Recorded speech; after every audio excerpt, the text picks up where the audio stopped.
자, 안녕하세요. 10월 28일 매식경 매일 10분 경제 시작하도록 해보겠습니다. 자, 어제 하루 치열하게 보냈나요? 자, 오늘도 열심히 한번 해보시고요. 자, 오늘부터 이제 좋은 소식들이 들려오는 것 같아요. 지금 예전에 자체 1기, 2기 했던 친구분들 중에 좋은 소식을 지금 들려주는 친구들도 있고 해서 굉장히 오늘 또 하루를 기분 좋게 시작했습니다. 마지막까지 최선을 다하셔서 꼭 좋은 결과 있기를 바랄게요. 할 수 있다니까요. 꼭 뭐 금융권을 처음부터 준비한 사람만 할 수 있느냐 그런 것도 아니고, 금융권 준비하던 사람들이 일반 기업도 준비해서 합격할 수 있고, 일반 기업 준비하면서 선택과 집중을 잘한 분들도 금융권 취업할 수 있고, 결국 우리가 어떤 방향성을 먼저 잡고 그 방향성에 따라서 어떻게 준비하느냐에 따라서 결과들은 달라질 수 있으니까요. 꾸준하게 해보시고요. 지금 면접에 이제 임박하신 분들은 저하고 같이 면접에 대한 내용도 공부하잖아요. 근데 지금 면접이 아니라고 그것들 그냥 넘기면 안 돼요. 하루에 하나씩, 하루에 한 답변씩 여러분들 스스로 만드는 그런 연습을 해보시면 굉장히 나중에 면접장에서 효과적으로 여러분들 쓸 수가 있어요. 그러니까 꼭 한번 해보세요. 자, 오늘 몇 가지 내용 갖고 왔는데 내용이 계속 반복돼요, 여러분. 그쵸? 자, 보십시오. 빚내산 좀 그렇죠. 빚내서 산 주식이 하락하자 결국 부메랑 맞은 코스닥 비투다. 아, 무슨 내용이 이제 나올지 여러분 대략 알겠죠. 그러니까 지금 계속적으로 훈련을 하다 보니까 기자분들이 이렇게 소제목을 달면 그거에 대한 예상이 된다는 거예요. 딱 그러니까 우리는 이걸 보면서 뭐 해야 돼요? 아, 이 금융신문, 경제신문을 보면서 우리가 제목 선정을 어떻게 하는 것도 굉장히 중요하다, 여러분. 이런 것들을 확인할 수 있는 거예요. 그러니까 제가 오늘 뭐 많은 기사들이 있겠지만 이 기사를 갖고 온 내용은 이유는 뭘까요?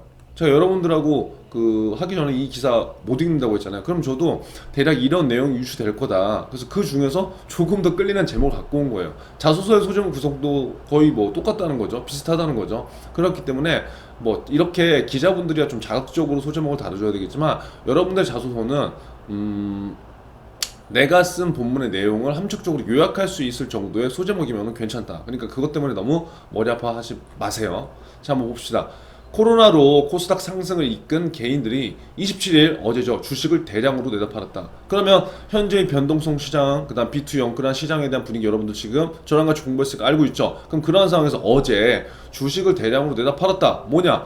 전날에 26일 날 불안 심리 확산, 신용으로 빚을 내 매수한 주식에 반대 매매가 나왔다. 그러니까 이제 공포 국면에 다가오면은 이러한 현상들이 발생되기 때문에 비투나 영끌이 위험하다는 거예요. 자, 이날 코스닥 시장에서 개인은 2,274억 순매도를 했대요. 와, 지난 6월 이후 최대 순매도액이다. 전날, 왜냐면 이렇게 매도한 이유는 전날 코스닥 지수가 3.71%포인트 급락하자 공포성 매물이 나왔다는 거죠. 왜냐? 전날 3% 넘게 깨졌기 때문에 이게 시장 내성이 있는 사람들은 그냥 버티지만 초보 투자자나 아니면 뭐 그냥 남들이 좋다고 해서 들어간 물건들은 뭐예요? 확신이 없잖아요. 확신이 없기 때문에 공포성에 대한 그 심리 지수가 굉장히 올라갔다는 거죠.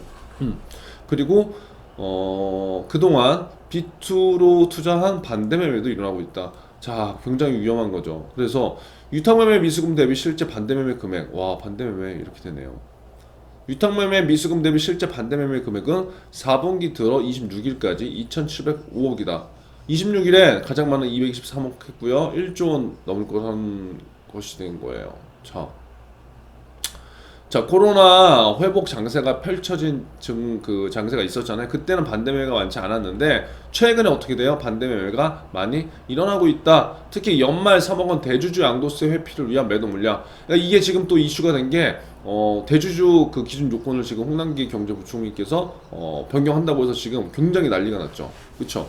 그래서 그러한 것 때문에 세금을 많이 낼 것 같으면 주식을 하는 게 의미가 없어. 일단 던지자. 그런 매도 물량이 많고, 또 이러한 B2에 대한 심리적 그 공포, 그리고 개인적으로 판단했을 때 지금 던져야 되는 상황이다. 이런 상황에서 반대 매매가 겹치면서 주가가 급락하고 있다는 그런 현실이 돼요. 자, 여기서 보면 반대 매매라는 거 뭐예요? 하나 배워두세요. 증권사를 준비하는 친구들은 누구나 알겠지만 일반 은행이나 일반 보험사, 그냥 금융기관을 준비하는 친구들은 모를 수 있잖아요. 그럼 반대 매매는 투자자가 빚을 내서 산 주식이 떨어져서 이 담보가 있거든요. 그 담보 비율이 낮아지면 증권사에서 이것들을 강제로 팔아버려요. 왜? 위험하니까. 왜? 빚을 내서 투자한 거기 때문에.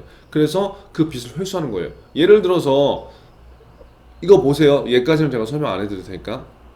그래서 반대로 매매라는 용어 하나 우리 오늘 알고 가고요. 자,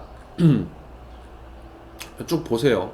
그래서 이러한 상황이구나, 거기까지 이해를 하시면 될 것 같고, 증권사를 준비하는 친구들은 제가 추천드리는 거는 하루하루 매매 일지라든가 이런 시장 분석에 대한 일지를 기록하는 게 굉장히 좋아요. 그래서 그것들을 여러분들이 나중에 면접 볼 때 근거로 갖고 간다면 현재 그 종목 분석을 잘 했냐, 시장 상황을 잘 했냐, 옳고 그름, 맞고 틀림이 아니라 나는 이러한 근거로 이렇게 분석을 했어요. 이러한 이슈로 이렇게 내가 모의 투자를 했어요. 그러한 근거를 잘 설명해 주는 게 굉장히 좋고요. 일반 그냥 금융권 취업을 준비하시는 분들은 흐름 정도만 익혀보시는 게 좋을 것 같습니다. 이건 뭘까요? 카뱅, 시총 하나. 시총이 뭐야, 시총? 시가총액. 하나은행, 우리은행, 추월예고. 와, 엄청나죠? 카카오뱅크가 엄청나게 지금 커졌다는 거예요. 일반 시중은행을 뛰어넘는다는 거예요. 와, 재무 현황 보세요. 2019년 상반기에 74억에서 446. 이거 맞나요? 저도 지금 처음 봤는데 뭐야, 이렇게 많이 올랐어. BIS 비율도 엄청 상승했고, 총 자본은 카뱅가 금융지주, 우리가 금융지주라고 하면 4대 금융지주가 있잖아요. 그 4대 금융지주 KB, 신한, 하나, 우리 금융지주 기업 같이래요. 와, 이 정도면 여러분 그냥 단순한 온라인 뱅크가 아니에요. 엄청난 힘이 지금 생기는 뱅크예요. 그럼 이런 곳에서 우리를 채용해야죠, 여러분들은. 그쵸? 이런 곳에서 채용을 하고, 이런 곳에서 많은 천편일률적인 그런 공채 시스템이 아니라 다른 방법으로 여러분들한테 기회를 준다면 저는 굉장히 좋을 것 같아요. 자, 봅시다. 그건 뭐 어떻게 될지 모르는 거니까. 카카오뱅크가 글로벌 사모펀드로부터 투자를 유치하면서, 글로벌 사모펀드로부터 카뱅이 유치를 받았네요. 그래서 금융권이 바짝 긴장하고 있다. 투자 과정에서 카뱅의 기업 가치 평가가 처음으로 이루어졌기 때문에, 이 기존에 IPO가 되면, IPO가 기업 공개죠. 내년 IPO가 되면 시가총액이 하나금융과 우리금융을 넘게 성공된다. 대단한 거예요. 카카오페이도 상장 준비 중인 만큼 카카오 금융그룹으로 묶으며, 그러니까 카카오 금융그룹 전체를 묶으며 KB금융과 신한지주에 입학할 수 있다는 거예요. 와. 그러니까 이런 상황이 시중은행들이 얼마나 압박하는 그런 요인이 되겠어요. 그렇기 때문에 여러분들 시중은행 면접을 보러 가거나 시중은행 준비하는 사람들은 단순하게 지금 금융권은 저는 정말 가고 싶어요, 저는 이런 능력만 있어요 라고 하면 안 되는 게, 이러한 시장 상황에서 이러한 카뱅 같은 이러한 기업들 어떻게 할 거예요? 이러한 상대하고 지금 싸워야 되는데, 그럼 온라인을 당연히 알아야 될 거잖아요. 그러니까 디지털 역량, 디지털 사고를 괜히 강조하는 게 아니에요. 지금 이러한 디지털의 강력, 디지털의 힘이 있는 이런 기업들이 뭐예요? 기존에 있는 기업들을 어떻게 보면 땅 따먹기 식으로 이제 점점 영역을 확대할 거라는 거죠. 그러면 기존에 있는 그런 회사 시스템, 회사 구조로서는 살아남기가 힘들어요, 여러분. 그래서 그러한 것들을 지금부터 미리 강조하고 여러분들한테 요구하는 거예요. 자, 볼게요. 카뱅은 유상증자 전 기업 가치를 8조 6천원으로 평가, 신주 발행을 이렇게 했는데 증자 후에 9조 6천원, 엄청나게 많이 올랐네요. 그래서 여러분들이 그냥 이걸 보고선 우리가 알아야 될 거는, 카카오뱅크가 그냥 카카오뱅크가 아니구나. 그리고 여러분들이 만약에 지금 면접을 앞두고 있고 최종 면접을 앞두고 있다면 이러한 카카오뱅크나 이런 온라인뱅크에 대한 경제, 그 다음에 고객 유치 등을 반드시 물어볼 텐데, 과연 나라면 어떠한 대답을 할 수 있을까? 그냥 막연하게 나는 잘할 수 있다가 아니라 이러한 시장 반영에서 현재 카뱅이나 K뱅크, 이러한 뱅크들의 장점이 뭐고, 그러한 장점을 바탕으로 내가 고객들을 어떻게 흡수할 수 있을지, 그러한 부분들을 진지하게 고민을 솔직히 해본다면 그러한 것들이 여러분이 많이 갖고 있는 로열티가 되고요. 그러한 로열티는요, 면접관들이 알아요. 그리고 특히 임원 면접에서 이러한 것들을 어필하게 된다면 굉장히 다른 사람과 차별화되는 그 역량을 어필할 수가 있어요. 그래서 사고 자체를 여러분들이 조금씩 변화하는 연습을 지금 매식경을 통해서 우리가 같이 하고 있다고 생각하면 되겠습니다. 이거 녹음이 안 되고 있는 줄 알았어요. 깜짝 놀랐어요. 자, 그 다음 내년 3월부터 모든 금융상품에 청약 철회권이 부여된다. 자, 이건 무슨 말이냐. 내년 3월부터는요, 원칙적으로 모든 금융상품에 대해서 소비자에게 청약 철회권이 부여된대요. 금융위는 내년 3월 25일, 자, 소비자보호법이 내년 3월 25일 시행됩니다. 그래서 법 적용 대상, 진입규제, 내부통제, 영업규제, 소비자관리 분쟁조정 감독제재 등으로 구체적으로 규정했습니다. 자, 청약 철회권은 지금 뭐냐면요, 현재 투자자문업과 보험업에만 적용이 되고 있어요.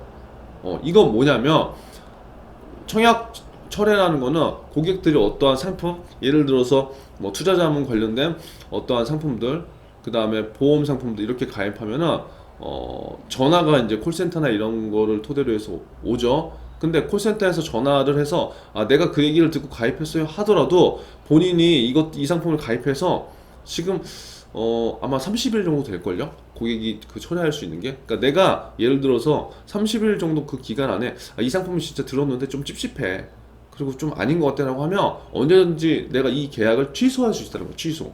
그게 청약 철회권이에요. 근데 그게 지금 투자자문업과 보험업에만 적용이 되는데 앞으로는 뭐예요? 대출을 받을 때 그리고 투자성, 모든 금융상품 원칙적으로 한대요. 대출은 14일 이내, 그리고 보장성 상품과 투자성은 15일 취진 이내 청약 청약권을 행사한다. 다만 투자성 상품의 경우에는 비금전 신탁계약, 고난도 펀드, 고난도 금전 신탁계약, 고난도 다 고난도가 들어간 거네요. 그러니까 이걸 하는 이유를 말씀드렸죠. 자, 쭉 한번 보시고요.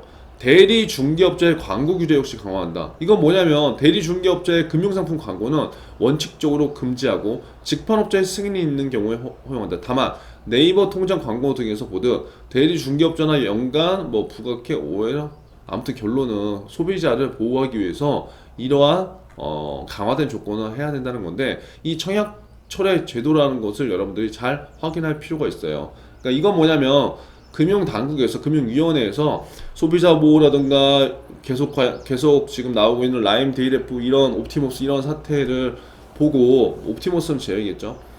소비자 입장에서 너무 그냥 금융권에서 원하는 대로, 그 다음에 좋다는 대로 가입하는 그런 그렇게 가입을 해서 피해가 발생되면은 나중에 분쟁의 소지가 무조건 있을 수밖에 없기 때문에, 사전에 만약에 가입을 본인이 했더라도 그것들을 판단할 수 있는 시간을 소비자한테 부여한다는 거예요. 그러니까 어떻게 보면 금융당국에서는 이 또한 제가 봤을 때 책임을 회피할 수 있는 하나의 명분이라는 거죠. 왜? 우리는 청약 철회권이라는 제도권을 부여했는데 소비자가 거기서 한 번도 판단하지 않고 만약에 피해를 일으킨 거면 소비자 피해입니다. 피해다. 그러니까 여러분들 잘 생각해야 돼요. 여러분들이 지금 금융권으로 취업을 할 수도 있고 그냥 고객으로 할 수도 있지만, 제가 항상 양방향으로 생각하는 건 뭐냐면, 여러분들이 만약에 금융권, 은행권에 가서 이러한 청약 철회 제도가 있다고 만약에 가정을 해봐요. 그럼 영업을 하면서 힘들까요, 좋을까요? 당연히 힘들어요. 왜? 고객을 어렵게 설득을 해서 상품을 가입을 시켰는데 그 상품 가입을 시킨 건 나의 성과나 지점의 성과를 잡히겠죠. 근데 그러한 것들이 고객들이 집에 가서 다른 지인들한테 물어보고 막 해서 아닌 것 같다고 전화로 청약 철회하면 내 멘탈이 흔들려요. 그쵸? 여러분들이 해봐요. 1시간, 2시간 고객 상담하고 막 다 해주는데 나 정말 오늘 잘했어, 수고했어, 그리고 직장 동료도 막 이렇게 응원해주는데 나중에 가보니까 청약 철회가 돼 있는 거야. 얼마나 멘탈이 아프겠어. 그러니까 이러한 것들은 일장일단이 있는 것 같아요. 하지만 이러한 것들은 또 소비자 입장에서 보면 한 번 더 생각할 수 있는 기회가 되고, 이러한 불안전 판매에 대한 우리가 사전 리스크 예방을 할 수 있는 좋은 제도이기 때문에 우리는 이러한 방향을 양면성으로 생각해 보는 연습들이 필요하다. 그렇게 보면 될 것 같아요. 자, 이건 뭐냐? 은성수 DLR 규제, 서민까지. 그러니까 이건 뭐냐면 여러분들 지금 우리나라가 지금 부동산, 특히 수도권에서 부동산 시장에 대한 규제들이 지금 굉장히 많아요. 23번째 대책까지 나왔고 이제 24번째 대책이 나오는데 처음부터 끝까지 일관되게 나온 그 지금 현 정부의 방향은 부동산을 규제하겠다는 거예요. 그러니까 그 규제는 뭐냐면 서민들이 내전 마련을 하는데 굉장히 어려우니까 규제를 토대로 해서 통제를 하고 집값을 안정화시키겠다는 건데, 지금은 솔직히 팩트만 얘기하자면 안정화 전혀 안 됐어요. 그러니까 그 규제로 인해서 오히려 시장이 더 어떻게 됐어요? 더 불안정한 상태예요. 근데 그 규제를 하는데 많은 규제들이 있어요. 근데 그 규제를 함에 있어서 대출을 조이는 규제가 시장에서 굉장히 조금 어느 정도 효과는 있거든요. 그 중에 하나가 DSR이라는 거예요. 예전에는 LTV라고 해서 그 집의 주택을 담보로 해서 그 집의 몇 %로 내 자금이 나왔다면, 지금 DSR, 그 주택담보대출뿐만 아니라 신용대출, 그 다음에 우리가 갖고 있는 모든 대출을 포함한 한도를 측정하는 게 그냥 쉽게 얘기해서 DSR이라고 보시면 돼요. 그러니까 여러분들 지금 뭐 금융경제 공부할 때 LTV DTI, DSR 막 이런 거 나오잖아요. 그러니까 그런 것들을 이러한 신문 기사를 토대로 해서 좀 연계성 있는 공부를 해보시는 게 여러분들이 나중에 취업을 해보서도 좋아요. 자, 금융위원장은 B2 연끌 대출 급증을 막기 위해서 DSR 규제 강화를 했어요. 왜? 계속해서 B2 연끌을 해서 계속 들어오는 것 같단 말이야, 지금 부동산 시장이. 그러니까 뭐예요? 이러면 더 이상 안 돼. 그러면 대출을 좀 더 쪼여. 그래서 DSR 규제를 좀 더 해! 라고 얘기했는데, 그게 일반 서민들이나 시민들이 생활하는 데까지 불편함을 겪을 정도로 규제할 생각은 없다는 거예요. 지금 부동산 투자를 하고 계신 분들이 많아요. 제 주변에도. 그런 분들은 이러한 것들이 영향이 굉장히 있어요. 그래서 그런 분들 어떻게 하느냐? 1금융권 안 하고 2금융권, 그 다음에 P2P 이런 걸 통해서 뭐예요? 지금 투자 엄청나게 해요. 그러니까 이게 현업이에요. 이건 현업이 아니라 현장 투자. 자, 은 위원장은 핀셋 규제로 가려고 하는데, 마지막 단계에서 이게 핀셋이냐 전체냐에 대한 서로 의견 교환을 하고 있다는 거예요. 그래서 DSR은 주택담보대출과 신용대출, 유가증권담보대출 등 모든 가계대출의 원리금 상환액을 연소득으로 나눈 거예요. 그러니까 이렇게 외우셔도 되고, 제가 얘기한 대로 쉽게 일단 개념 정도를 잡고 가는 거예요. 모든 가계대출, 내가 예를 들어서 대출을 했는데 주택담보대출도 있고 신용대출도 있고 주식담보대출도 있고 뭐 자동차 대출도 있고 있잖아요. 그럼 모든 그런 대출금 있죠. 그 원리금 상환액을 내 연봉으로 그냥 나눈 거라고 생각하면 돼요. 그래서 현재 부동산을 나누는 기준이 뭐 투기지역, 투기과열지역, 조정지역 이렇게 있거든요. 그것까지 여러분이 알 필요 없고, 투기지역, 투기과열지역 내 시가 9억 원 초과 주택 담보로 한 신규 주택담보대출에 DSR 40%, 비은행권 60%로 지금 적용을 하고 있다는 거예요. 근데 이것들을 지금 변경을 한다는 거죠. 그래서 이러한 상황이구나. 그냥 그 정도까지. 처음에 너무 여러분 깊숙하게 들어가면 힘드니까 여기까지만 보시면 될 것 같고, 이거 뭐예요? 실리콘밸리식 채용이 뜬다? 이거 토스인가? 맞네요. 요즘에 이렇게 많이 홍보 많이 하고 있더라고요. 직급은 없고 역할은 많습니다. 누구한테 보고하느냐? 물을 필요도 없어요. 오, 진짜 좋은 기업인데요. 카메라를 응시한 체회사의 기업 문화에 대해서 담담히 말한다. 핀테크 업체 토스가 영향력 있는 결과를 만드는 방법이라는 주제로 만든 유튜브 영상이래요. 얼마 전 이직해온 직원이 체험한 조직 문화에 대해 얘기하는 게 전부. 계획도 없다. 이런 것들을 보고 사람의 호기심을 불러일으키는 거죠. 우린 이렇게 멋지게 일한다. 토스는 이달 초부터 조직 문화를 소개하는 더 워크 영상 유튜브 채널에 올리기 시작했대요. 여러분도 한번 봐보세요. 그러니까 이러한 것들이 다 맞고 틀리는 건 아닌데, 확실한 것은 제가 느끼는 것들은 뭐냐면 좀 더 유연할 수밖에 없어요, 이러한 조직이. 그리고 뱅크샐러드도 뭐예요? 자산관리 플랫폼을 운영하는 뱅크샐러드 XD팀, 더 워크, 실리콘밸리식 채용 문화. 이게 실리콘밸리식 채용 문화래요. 저도 뭐 솔직히 아직까지 잘 모르겠네요. 하지만 일반 조직 대비해서 굉장히 유연한 조직 구조와 소통을 갖는 건 맞는 것 같아요. 저도 이러한 뭐 예를 들어서 스타트업이나 이런 데서는 일해본 적이 없지만, 일단 지금 기업 문화 자체나 이런 것들이 이러한 기업은 그러한 시스템을 쓸 수밖에 없어요. 그러니까 지금 예를 들어서 우리가 금융권에 가야 된다? 그럼 1금융권만 바라보고 있는데, 이러한 기업들을 여러분들이 유심히 관찰하고 있다가 이러한 기업들에서 지원을 할 기회가 있다면 저는 무조건 가면 좋다고 봐요. 왜? 이런 기업들은 성장성, 그 다음에 나에 대한 동기부여, 내가 발전할 수 있는 가능성을 열어둘 수 있는 기업들이라고 저는 생각이 되거든요. 그러니까 시중은행 1금융권의 그 구조적, 그 다음에 여지껏 갖고 온 역사, 그런 것들의 장점이 있다면, 이러한 기업들은 여러분들의 성장이나 가능성들을 훨씬 더 많이 인정해주고 훨씬 더 많은 기회와 어떻게 보면 뭐 이런 것들을 줄 수 있는 것 같아요. 그래서 한번 관심 있는 학생들은 한번 쭉 이러한 기업 문화의 추이를 보는 것도 굉장히 저는 좋다고 생각합니다. 이건 무슨 말이냐 한번 볼게요. 뭐예요? 하나은행 ELT 규제로 로봇 신탁에서 돌파구 찾는다. 지금 하나은행 이제 또 면접 준비하는 친구도 있겠죠. 제가 지금 뭐 부산은행, 우리은행, 신한은행 계속 면접 보잖아요.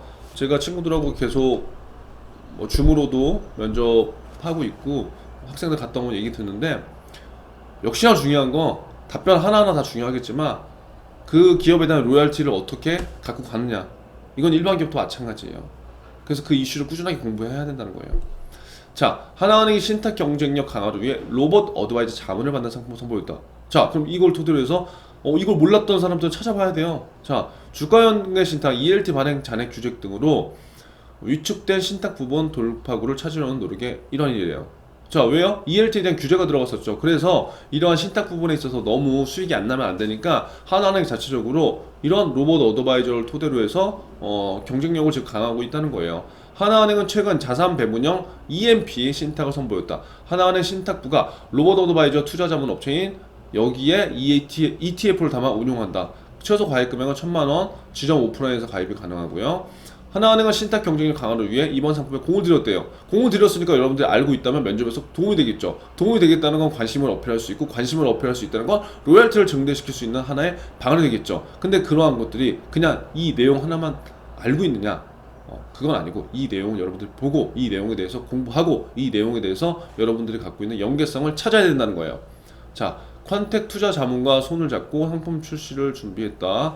5개의 전략 기반으로 시장 환경에 따라 비중을 조절하며 위험에 대응해 간다. 오, 좋네요. 5가지 전략이 돼요. 그러면 뭐예요? 올웨더 전략 등이 포함되어 있대. 퀀텍 투자 자문이 개발한 로드바이저 알고리즘이 가격 움직임, 상관도, 변동성, 빈도 종합해서 그에 맞는 이런 것들을 운용하는데요. 그럼 뭐가 좋겠어요? 자, 보세요. 로봇 어드바이저 신탁이 지금 하나은행에만 있는 게 아니라 뭐예요? 국민은행이 최초였어요. 그럼 국민은행 지원하는 사람들은 이거 면접 때 강조해도 돼요. 첫 번째로 했으니까. 근데 하나은행은 뭐예요? 특징이 뭐예요? 아까 이 5가지의 전략을 짠다는 거. 그 5가지의 전략이 이런 게 들어가 있다는 거. 그럼 차별화가 되겠어요? 안 되겠어요? 된다는 거예요, 여러분. 그래서 그러한 면들을 어필하면 되고요.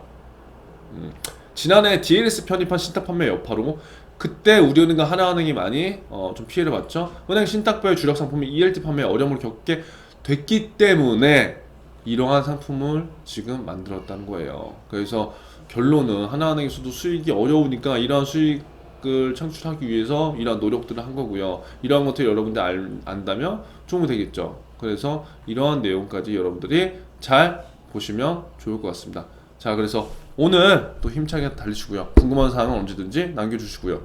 자, 매식경 보고 댓글 남기라니까요. 댓글 남겨서 자, 오늘 하루 공부했다, 화이팅, 뭐 그런 거 서로 응원해주고 그러면서 함께 같이 가는 거예요. 우리가 지금 볼 수는 없지만 서로 지금 댓글을 남긴 친구들은 제가 기억을 하고 있어요. 이름 많이 오는 친구들. 그런 친구들은 누구한테 보여주는 게 아니라 자기 스스로 이러한 과정들을 쌓아 나가서 나중에 분명히 결과를 만들 거예요. 그렇기 때문에 서로 우리가 이러한 공간에서 함께 으쌰으쌰 같이 잘해서 좋은 결과를 한번 만들면 좋을 것 같습니다. 자, 오늘도 화이팅!